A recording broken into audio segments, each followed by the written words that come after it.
클릭 감사합니다. 삼터키TV 김선표입니다. 만나서 반갑습니다.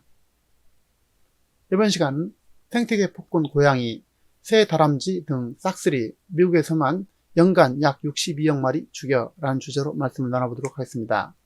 생태계 폭군 들고양이, 다람쥐, 토끼, 꿩, 싹쓸이 이렇게 되어 있는데요. 생태계 해치는 들고양이에게 새 먹돌이 씌운다, 이런 식으로 되어 있습니다. 고양이는 킬러 본능을 가진 탁월한 사냥꾼입니다. 들고양이 길냥이 문제의 핵심은 고양이가 새들이라든지 고양이를 먹이뿐 아니라 문제는 닥치는 대로 장난으로 본능적으로 죽인다는 것이고, 이들이 새들의 씨앗을 말리게 됩니다. 고양이의 새 사냥 장면을 보시면서 그 다음에 얘기를 나누도록 계속하겠습니다.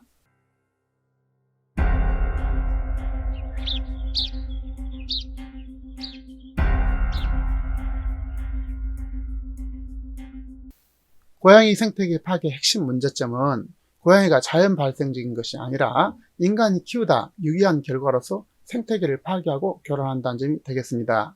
고양이를 사랑한다면서 사람들이 잘 알지 못한 놀라운 통계 결과가 있는데요.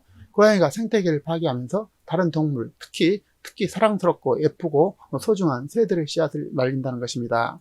미국에서만 매일 1100만 마리의 새가, 호주에서는 매일 100만 마리의 새가 고양이에서 삶을 마감하고 있다고 합니다. 미국에서만 1년에 약 40억 마리의 새가 이렇게 고양이로부터 이렇게 침범을 당해서 이제 죽게 된다는 것이고, 조류와 22억 마리의 포유류 동물이 매년 고양이에 의해서 죽어가는 것으로 알려지고 있습니다. 그런데요, 한국은 이런 공식 통계조차 없지만 이는 한국도 크게 다르지 않는다는 것이 되겠습니다. 자, 연합뉴스 보면요, 버려진 고양이 매년 2 내지 3만 마리, 길고양이 100만 마리로 이렇게 되어 있는데요. 자, 하지만 동물단체는 실제로 유기되는 고양이는 이와는 비교되지 않게 훨씬 많다고 보고 있습니다. 고양이는 자연의 침략자 상위 100에 들 정도로 아주 탁월한 사냥 본능을 가지고 있는데요. 뉴질랜드 철새센터 피터 마라 박사는 멸종된 동물 63종이 늘어나는 고양이 개체 수와 인과관계가 있다고 본다는 것입니다. 그러니까 멸종된 63종이 고양이 때문에 빚어졌다는 사실이겠죠. 결과적으로 뉴질랜드와 같이 민감한 생태계의 경우 고양이가 특히 유의하다고 보고 있는데요. 한 연구 결과에 따르면 섬에 살고 있는 조류 가운데 약 22종이 고양이에 의해서 멸종 위기에 처해 있음을 보여주고 있습니다. 고양이에서는 집고양이에 의해서 매년 5,500만 마리의 새가 잡아먹힌다고 보고가 있고요. 호주에서는 멸종 위기 동물을 보호하기 위해서 200만 마리의 야생 고양이를 안락사시키겠다는 계획을 발표하기도 했습니다. 즉, 고양이에 의한 야생 동물에게는 세계적인 문제가 된다는 것이죠. 하지만 이 문제를 어렵게 만드는 사실 한 가지가 있는데요. 그것은 바로 사람들이 고양이를 사랑한다는 것입니다. 미국에만 해도 8,400만 마리 반려고양이가 있고, 그 가운데 4,600만 마리가 집 밖을 다니면서, 또한 길고양이의 수도 3천만 내지 8천만 마리로 추정되고 있습니다. 한마디로 헤아릴 수 없이 이제 들고양이도 많고 집 밖을 돌아다니는 고양이가 많다는 뜻이 되겠는데요.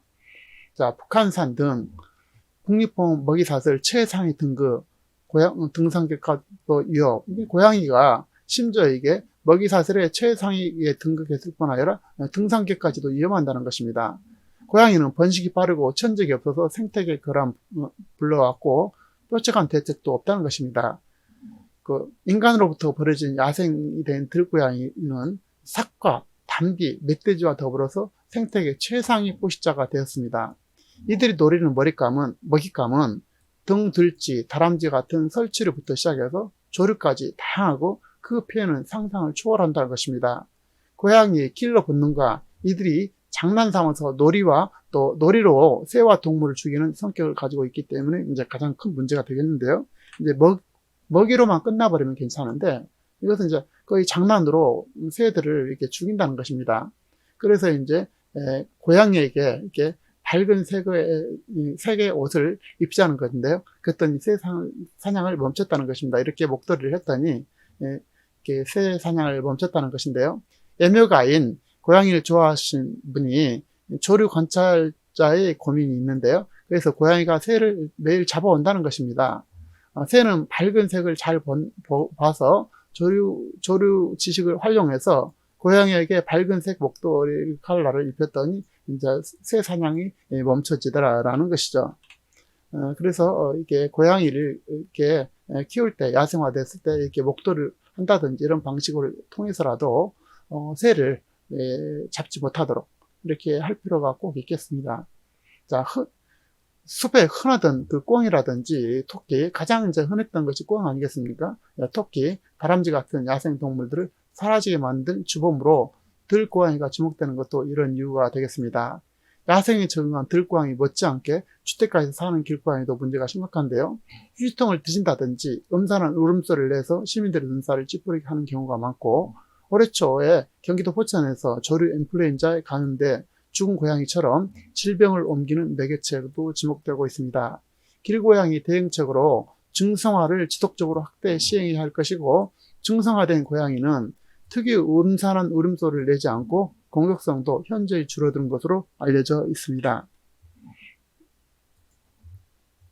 생태계 문제는 인간의 생존과 직결된 문제이기도 합니다.